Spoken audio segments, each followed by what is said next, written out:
রহমতের নবীজি খেজুরের বাগানের পাশ দিয়ে নবীজি হেঁটে যাচ্ছেন মদিনায়। একটা উট দৌড়ে আসছে।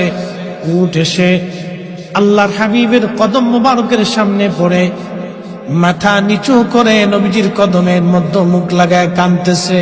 উটের জবান খুলে গেল। উট কাঁদে আর বলে, ইয়া রাসূলুল্লাহ, ইয়া হাবিবাল্লাহ, নবী গো, আপনার কদমে আমার আরজি। উট, কি জন্য তুমি কাঁদো? বলে, ইয়া রাসূলুল্লাহ, আমাকে শুধু মারে, আঘাত করে, কিন্তু খাদ্য দেয় না, কাজ বেশি বেশি করায়। এমন সময় পিছে পিছে ওই মদিনার সেই উটের মালিক দৌড়ায় আসছে। আল্লাহর নবী বললেন, ও উটের মালিক, তুমি কি উটের মালিক? বলে, হ্যাঁ ইয়া রাসূলুল্লাহ।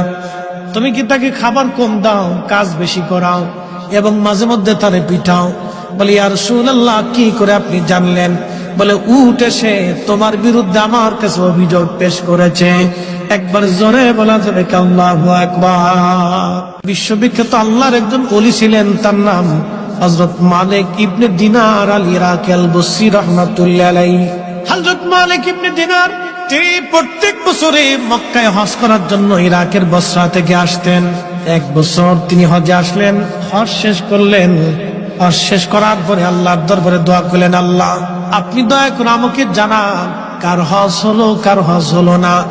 আপনি দয়া করে আমাকে একটু জানান আল্লাহ।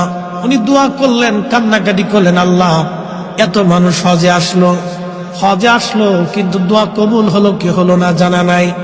আল্লাহ রাব্বুল আলামিন রাত্রিবেলা হযরত মালিক ইবনে দিনারকে স্বপ্ন দেখাইলেন, মালিক রে, সবার হজ আমি আল্লাহ কবুল করেছি, সবার জীবনের গুনাহ আমি আল্লাহ মাফ করে দিয়েছি, কিন্তু একজন মানুষের দোয়া এবং একজন মানুষের হজ আমি আল্লাহ কবুল করি নাই, এবং একজন মানুষকে আমি আল্লাহ ক্ষমা করি নাই। লক্ষ লক্ষ মানুষ আমি মাফ করছি, কিন্তু একজনকে মাফ করি।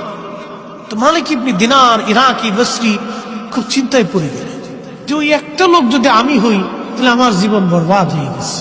ওরা তো সবসময় আল্লাহকে খুশি করার জন্য নিয়োজিত থাকে। একসাথে বলবেন আল্লাহু আকবার। ওলিরা কাকে সন্তুষ্ট করতেন? আল্লাহকে, রসুল। ওলিদের কাজই ছিল আল্লাহ তার রসুলকে খুশি করা। কত পদ্ধতি দিয়ে তারা আল্লাহকে